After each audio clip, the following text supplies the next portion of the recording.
Welcome to Donmar TV News Channel. Ang pag-usapan natin ngayon ay tungkol doon sa mga supporters ni Vice President Leni Robredo na nang bastos di umano kay Bongbong Marcos sa Bacolod. At isa pa sa pag-usapan natin, yung sinasabing nakuha na ng kampo ni Isko Moreno ang Maguindanao or ang Mindanao votes. Bagay, kung kahit anong pa ang gawin nila, they can claim naman. Pero nagpalabas po ng statement ang spokesperson ng BARM kasi nga dumaan po si Isko Moreno doon sa Cotabato. Nag-courtesy call siya doon sa BARM, no, leadership, at siyempre pinagmamalaki ng kanilang mga vloggers. Pinapakita nila because they're trying to condition the mind of the Filipino people that the vote of Muslim community goes already to Isko Moreno. Pero bilang munting tinig ng ordinaryong Filipino, ipaliwanag ko na hindi po 100% okay ang suporta ng Muslim community kay Isko Moreno. Okay? And pasensya, tuloy-tuloy. Mamaya lang ako mag-message sa inyo. And itong pag-usapan natin ito. Itong supporters ni Leni Robredo, dahil po sa napansin ninyo, naging sobrang bastos. Parang nawala yung kanilang civility. Parang nawala yung kanilang pinag-aralan. No? Sige. Sana makinig itong supporters ni Leni Robredo. Kasi may mensahe din ako kay Leni Robredo bilang sinusuportahan ng mga supporters niya. Ako naman, attention sa lahat ng mga supporters ni Leni Robredo. Umayos tayo ayon po sa tinatawag na yung may respeto. At the end of the day, politika Alam mo bakit hindi ako makatiis na hindi mag-comment dyan kay Rachel Antoinette? No? Kay Rachel Antoinette na yung nagtapon ng flyers sa kay Bongbong Marcos. Parang hindi naman po tama. Alam mo kung bakit? Nilagay mo sa kahihiyan ang Bacolod City. Correct, no? Tama yung sabi ni Vice Governor doon sa Bacolod na dapat turuan. Kasi nakadepende yung reaksyon ng mga supporters sa kung ano ang kanyang sinusuportahan at kung anong klaseng pagkatao ang kanyang sinusuportahan. Pero sa punto na ito, lumalabas na ang katotohanan dyan ay talagang nang bastos ang supporters ni Leni Robredo. Pero, tingnan mo, hindi pa file ng kaso. Pero sana, kunting kahihiyan. Imagine alam mo kung ano yung message ng babae? Sabi niya dito, we were exercising our right to speech and were out of the way when Marcos Jr.'s bodyguards started pushing us to the side. Okay? The act of violence caused the flyers held up by one of the dissenters to fly towards BBM, hitting his face. I say he deserved it. After what Negros has gone through, the Philippines struggle, the violence towards disaster then and today. Alam mo, Rachel Antoinette, I am very sorry sa iyo, pero nakapag-aral ka sa isang religious institution, and that is what we call Saint Scholastica. Alam mo yung inaalagaan ko na bata, yung nagtrabaho ako sa Manila bilang boy, bilang taga-alaga ng mga bata, ang aking inaalagaan ay nag-aaral sa St. Scholastica, yung babae, fourth year high school, and at the same time, yung dalawa sa aking mga alaga ay ang, ano tawag nito, nag-aaral sa San Beda, yung dalawang boys. Tapos, yung isang babae, nag-aaral sa St. Scholastica. Hindi ganun ang ugali. Because, naturingan na nag-aral kayo, nakakuha kayo ng inyong degree, nagiging knowledgeable kayo, you acquired education under the banner of St. Scholastica, na kung saan ay isang religious school. Dahil lang sa politika, binaba mo ang iyong pagkatao. Nadamay tuloy ang mga matino na mga supporters ni Leni Robredo.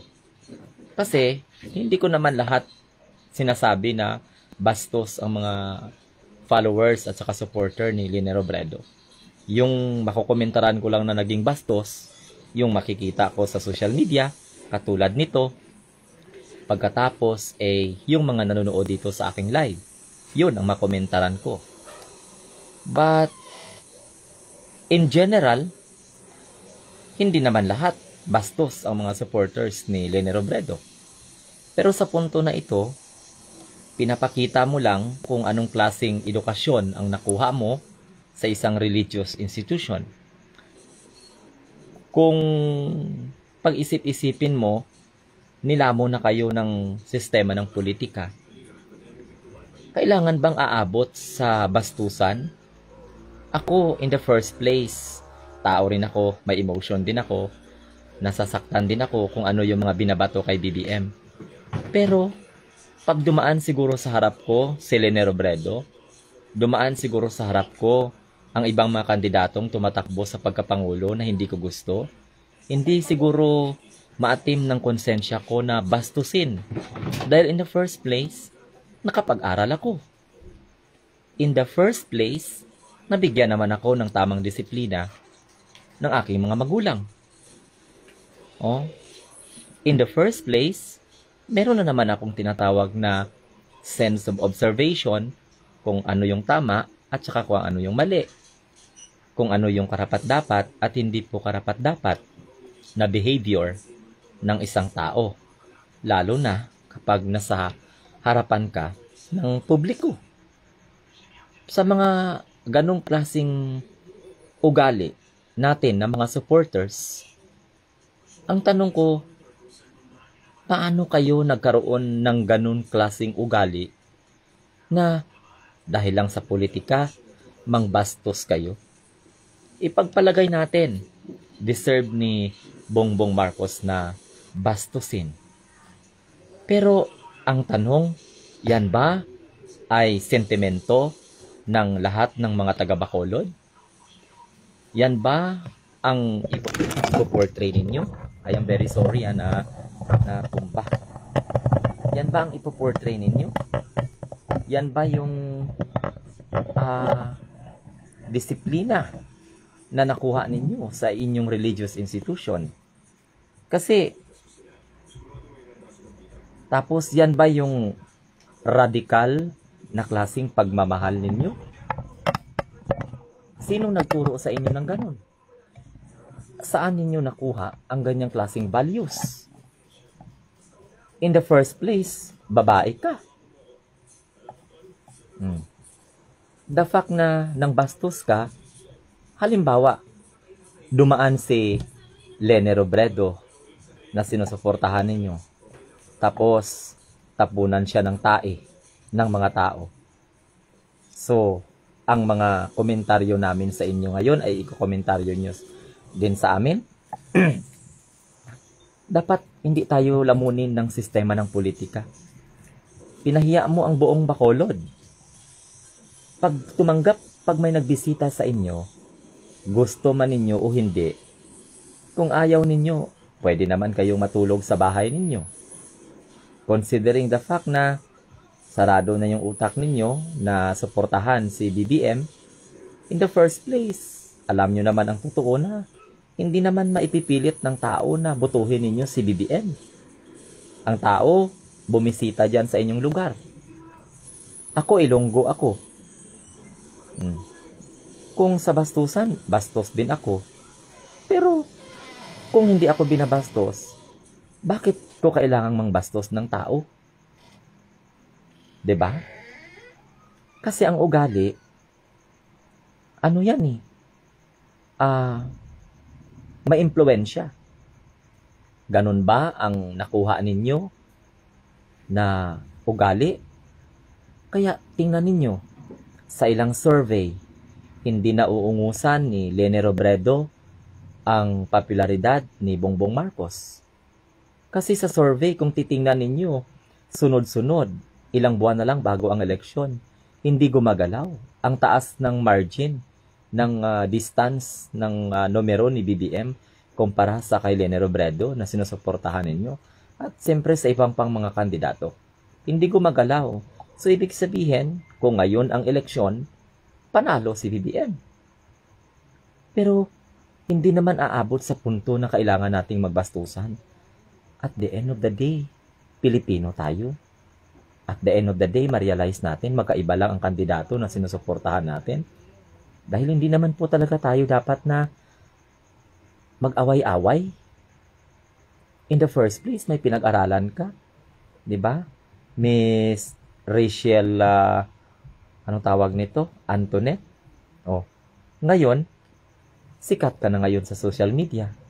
So kung ano ang komento ng taong bayan sa iyo, hindi mo na maaalis yun. Bahagi ka ng isang kasaysayan ng kabastusan. Dumaan yung inyong kandidato sa ibang lugar.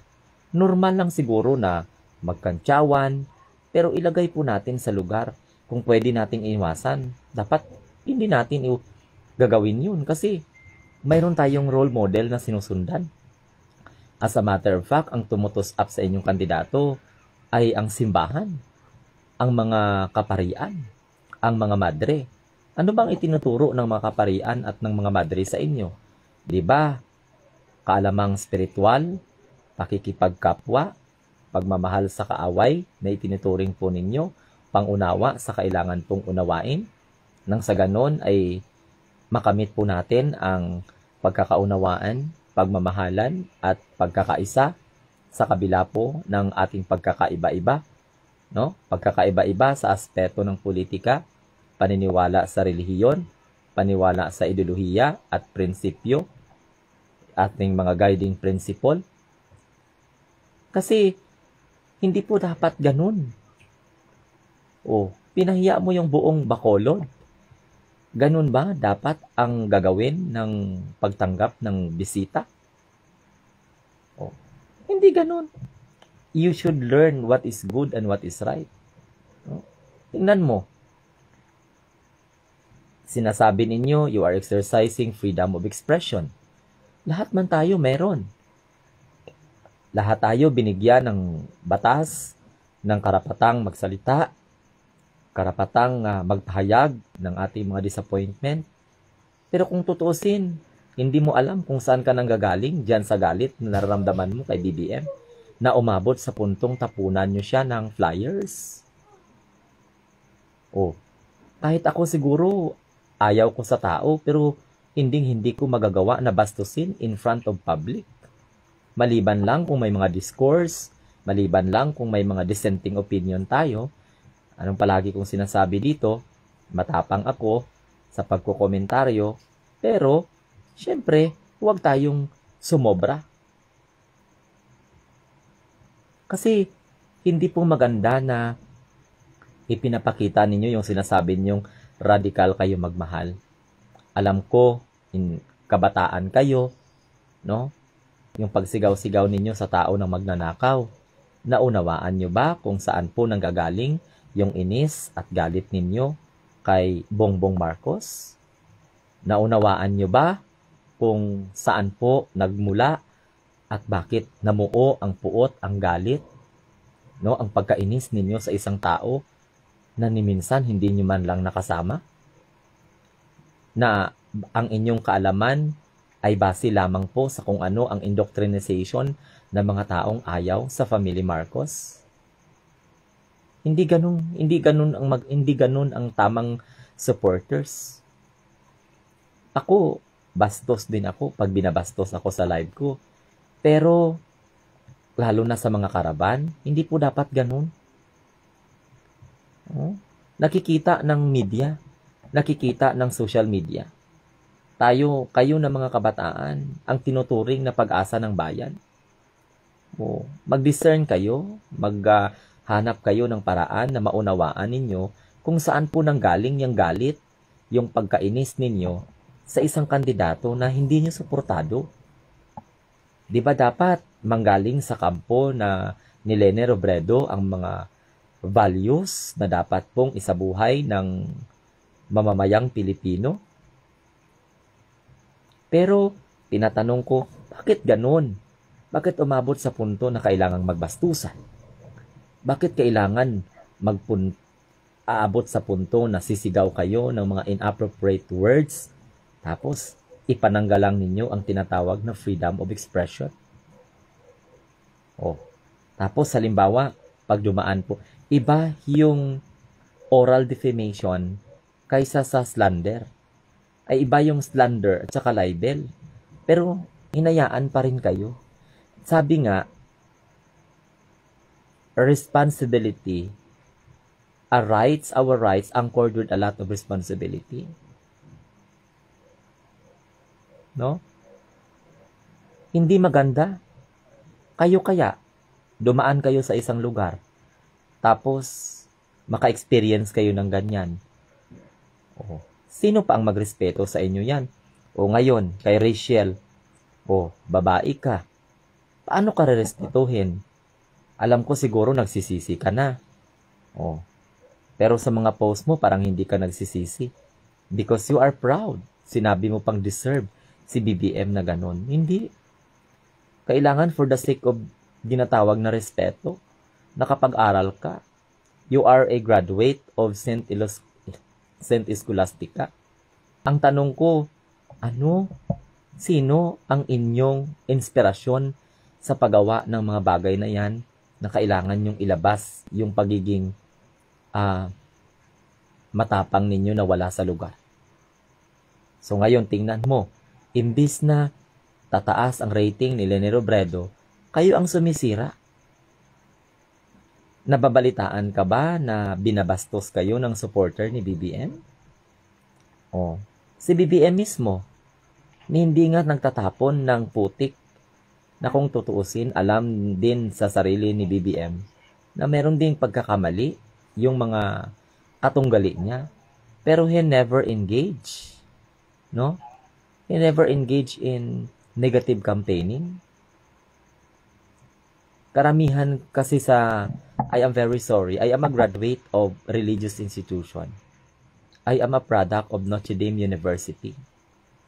I was also a student of Our Lady of Snows Institute in Dumaraw, Capiz. Pero hindi ko natutunan yung ganung klaseng kabastusan. Yung tumatakbo sa pagkapangulo ng ating republika. Ganun ang ipapakita ninyo.